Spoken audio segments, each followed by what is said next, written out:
I'm Gopi Kumar Srivastav. Today I'm starting a new chapter of civics, chapter number 7, the understanding the marginalization. So let's understand the marginalization. We have to understand the meaning of marginalization. First we have to understand marginalization. So marginalization, when a particular social group is forced to live on the fringe मतलब यहाँ पे होता है किनारा, मतलब outside, rather then in the main stream, मतलब मुख्य धारा, मतलब मेन जो जगह होता है, मान ली एक सिटी, एक शहर है, उसके बीचों बीच कुछ लोग रहते हैं और कुछ लोगों को उस सोशल ग्रुप से अलग कर दिया जाता है। जैसे मान आप जानते हैं कुछ लोग जो गरीब होते हैं, जो बहुत ही ओबीसी कास्ट में आते हैं, एसटी कास्ट में आते हैं, जो ट्रिबल टाइप के होते हैं, जो बहुत ही गरीब होते हैं, उन लोगों को सिटी से अलग साइड में रखा जाता है। ठीक है, तो इस तरह से जब हम लोगों को, एक सोशल ग्रुप को, एक समाज के ग्रुप को अलग कर देते हैं, अलग थलग कर देते हैं समाज से, और अलग किनारे में उनको जगह देते हैं, वो मार्जिनलाइजेशन कहलाता है। The process of making the group or class of people less important and the regulated to a secondary position. यहाँ पे रेगुलेटेड का स्पेलिंग जो है आप देख सकते हैं, बाहर निकालना, रेलीगेटेड है, ये रेलीगेटेड मतलब यहाँ पे बाहर निकाल देना होता है, मतलब बाहर निकाल दिया जाता है, मतलब कुछ लोगों को समाज से जब बाहर निकाल दिया जाए या कम इम्पोर्टेंट दिया जाए, वो मार्जिनलाइजेशन होता है। ठीक है, तो आप यहाँ पे हमारा जो पहला क्वेश्चन है इस टॉपिक से वो है what is marginalization. Okay, must write this question.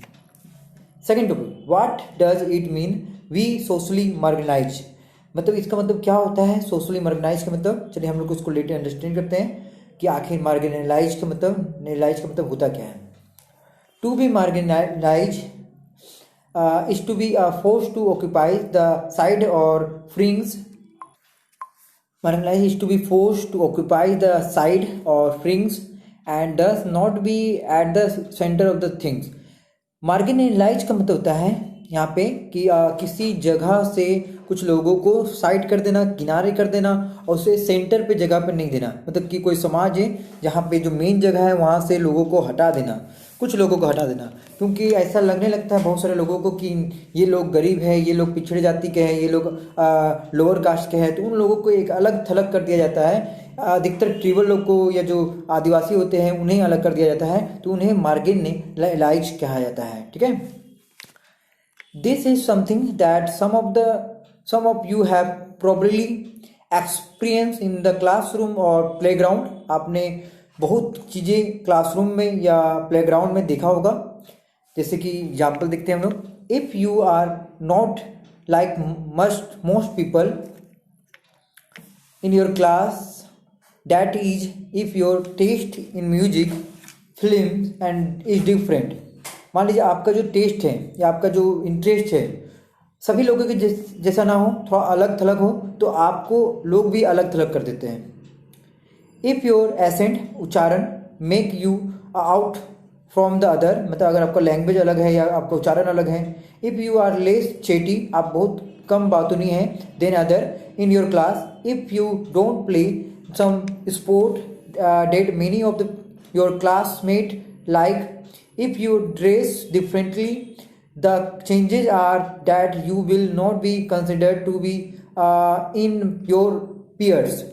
मतलब यहाँ पे ये कहा गया है कि जब आप दूसरे लोगों के जैसा बात नहीं करते हैं, दूसरे लोगों के जैसा चलते नहीं हैं, बातें नहीं करते, दूसरे लोगों के जैसा आपको इंटरेस्ट नहीं है, तो आपको अलग थलग कर देता है। मान लीजिए क्लास है जिसमें बहुत सारे बच्चे और कुछ बच्चे बहुत शांत होते हैं, अगर वो शांत है तो उससे अलग कर दिया जाता है, मतलब उससे मार्जिनलाइज किया जाता है, उससे अलग थलग माना जाता है। ठीक है, in this chapter you will be read about the two communities that are considered to be socially marginalize in India today. हम लोग इस चैप्टर में दो कम्युनिटी के बारे में पढ़ेंगे जिसको मार्जिनलाइज किया गया, मतलब सोसाइटी से अलग थलग किया गया है, समाज से अलग अलग थलग किया गया है, हम लोग डिस्कस करेंगे। जैसे क्लिप 1, जो हमारा ये जो क्लिप है, ये आपके चैप्टर का जो पिक्चर होता है उस क्लिप को ही मैं समझाने वाला हूँ इस टॉपिक से, इस नोट से। तो देखिए इस क्लिप में पहला उड़ीसा के बारे में लिखा हुआ है कि Dadu was force to leave his village. देखिए मार्जिनलाइजेशन जो है, मार्जिनलाइज जो है, इसे हम लोग एक कहानी के द्वारा, एक क्लिप के द्वारा समझाने की कोशिश कर रहे हैं, जैसे एक स्टोरी बनाया गया है ताकि आपको ये जो टॉपिक है अच्छे से और समझ में आए। जैसे दादू, दादू मतलब दादा, was force to leave his village. एक बार जो दादू है उनको विलेज छोड़ना पड़ गया। Soma and Helen are the watching the Republic Day parade on the TV with their grandfather. Soma और जो हेलेन है अपने दादाजी के साथ टीवी देख रहा है जिसमें वो रिपब्लिक डे के परेड के बारे में दिखाई दे रहा है। क्लिप 2 में, मतलब ये पहला पिक्चर में इस तरह से दिखाया गया। क्लिप 2 में suddenly we were told that the forest was not our. अचानक ये कहा जाता है कि जो जंगल है वो हमारा नहीं है। Forest official and the contractor cut down the last part of it if we protest, मतलब अगर हम इसको बचाव करते हैं, they beat us and then took us to the court. यहाँ कहा जा रहा है कि दादा कह रहे हैं कि अचानक एक दिन क्या हुआ था कि we are told that the forest was not our, मतलब कि हम लोग जो हेलेन और जो सोमा है उसके जो दादाजी है पहले वो जंगल में रहते थे, पहले आदिवासी थे। तो एक बार हुआ क्या था कि कुछ ऑफिशियल, फॉरेस्ट ऑफिशियल आए थे, कुछ लोग आए थे जो गवर्नमेंट की तरफ से आए और कुछ कॉन्ट्रैक्टर आए जिन्होंने cut down the last part of the it, मतलब फॉरेस्ट को बहुत तेजी से काट दिया, बहुत ज़्यादा भाग को काट दिया। इफ़ वी प्रोटेस्टेड, यहाँ पे कह रहे दादू कि अगर मैं उसे बचाता तो हमें भी कोर्ट तक जाना पड़ता, हमें लड़ना पड़ता, तो इसमें बहुत झमेला था, इसलिए हम लोग क्या किए, जंगल छोड़कर चले आए। मतलब यहाँ पे दादू अपना स्टोरी बता रहा है। दादू एक्चुअली में आदिवासी था और उन्हीं आदिवासी जो लोग थे वो अपना जगह छोड़ कर चले गए थे क्योंकि जंगलों को काट दिया गया था फॉरेस्ट ऑफिशियल के द्वारा और कॉन्ट्रैक्टर के द्वारा। क्लिप 2 में ये दिखाया गया, where we did not have our lawyer and could not fight our cases. यहाँ कहा गया है कि आदिवासियों के पास न लॉयर था, ना ही केसेस लड़ने के लिए फाइट करने के लिए ताकत था, हिम्मत था। Clip 3, many of us were forced to leave our home and find seasonal work in a nearly town. बहुत सारे आदिवासियों को अपना जगह छोड़ना पड़ गया और कुछ काम लेने के लिए या काम करने के लिए बगल के जो शहर हुआ करते थे उन्हें वहाँ पे जाना पड़ता था काम की तलाश में, क्योंकि पहला जो काम था वो जंगलों में होता था, अब जंगलों को काट दिया गया तो काम तो है नहीं, तो बगल की जो टाउन है, सिटी है, वहाँ पे ही लोगों को, आदिवासियों को जाने लगा और वहाँ में कुछ ना कुछ काम मिलने लगा। क्लिप 4, देन द कंपनी वाला, ये हिंदी में यहाँ लिखा गया है, came and they said there was a iron ore mine it they promised job and money। यहाँ पे आप दा का जगह दे कर लें, यहाँ पे दे लिख दें, ये हमें मिस प्रिंट हो गया होगा, लिखा है या नहीं होगा, ठीक है। तो यहाँ दे प्रॉमिस जॉब एंड मनी, जो जंगलों को काट रहे थे, जो ऑफिशियल थे, वो आदिवासियों से प्रॉमिस किए थे कि हम तुम्हें जॉब देंगे, पैसा देंगे। If we sold our land, अगर हम लोग अपने ज़मीन को बेच देते हैं तो to them. Some villagers were excited, कुछ लोग एक्साइटेड हो गए कि चलो हाँ पैसा मिलेगा, अपना जगह छोड़ देते हैं। And other said that this would be destroy our lives and we could not get nothing, some gave. मतलब यहाँ कहा गया, कुछ लोग कह रहे हैं कि चलो हमें पैसा मिलेगा, अच्छी बात है, पर कुछ लोगों को ऐसा लगा कि हमें कुछ भी नहीं मिलेगा, हम लोग अपना जो जगह है उसे देने के बाद हम लोग और नुकसान में रहेंगे। तो कुछ लोग फेवर में थे इसके और कुछ लोग अनफेवर में थे। Clip 5, then they beat and threatened us till the eventually everyone was forced to sell and abandon का मतलब होता है यहाँ पे छोड़ देना, and the land of their forefather, मतलब अपने पूर्वजों का जो लैंड था, जमीन था, उसे छोड़ना पड़ गया। They had the support of the authority, our whole way of the living vanish, हमारा जो जीवन था, जो हमारा जीवन चल रहा था, वो सभी जीवन जीने का जो तरीका था वो सभी खत्म हो गया, जीवन जीने का जो राहत था वो सभी खत्म हो गया। यहाँ पे दादू कह रहे हैं, मतलब लोग अपने जगह को छोड़ना पड़ गया, मजबूरी हो गया क्योंकि उन्हें फोर्स किया जा रहा था। क्लिप 6, 4 आवर 30 एकर्स, मतलब जो ज़मीन था 30 एकर्स का, बहुत बड़े पैमाने में 30 एकड़ जो ज़मीन होता है बहुत बड़ा होता है। We got a little money one contractor, from one contractor. Contractor जो थे, जो जमीन पे बिल्डिंग बनाना चाहते थे या फिर उस जगह को पेड़ को काटना चाहते थे, वो 30 एकड़ के लिए बहुत ही कम मनी दिया ताकि वो आदिवासी उसको लेकर छोड़ के चले जाए।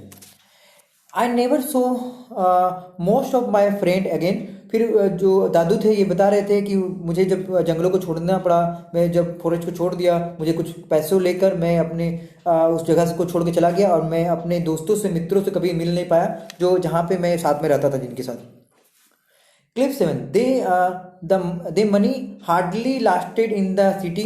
We had no means of livelihood anymore. ज़्यादा दिन ये पैसा चला नहीं क्योंकि पैसा बहुत कम था और हमें लाइवलीहुड के लिए बहुत ही दिक्कत होने लगा। We were all cramped, तंग हो गए into the tiny rented room. हम लोग बहुत छोटे रूम में रहने लगे फिर से। How we missed our carefree lives. हम लोग अपने फॉरेस्ट को याद करने लगे। द ओपन स्पेसेस, जो खुला खुला था, सब कुछ छोड़ के हम लोग चले आए हैं। Clip 8. After a few years your father got a job in Delhi. Dadu कह रहे हैं कि सोमा से और हेलन से कि तुम्हारे जो पिताजी थे उनको जॉब मिल गया कुछ सालों बाद दिल्ली में। And we all move here, और हम लोग सभी यहाँ पे आ गए। Those were very difficult time, वो समय बहुत ही खतरनाक, बहुत ही डिफिकल्ट था। That is why both of you did not go to school for the several year. इसके कारण तुम लोग बहुत दिन तक स्कूल भी नहीं जा पाए। तो यहाँ पे स्टोरी जो है वो पूरा फॉरेस्ट के ट्रिवल के बारे में बताया गया है।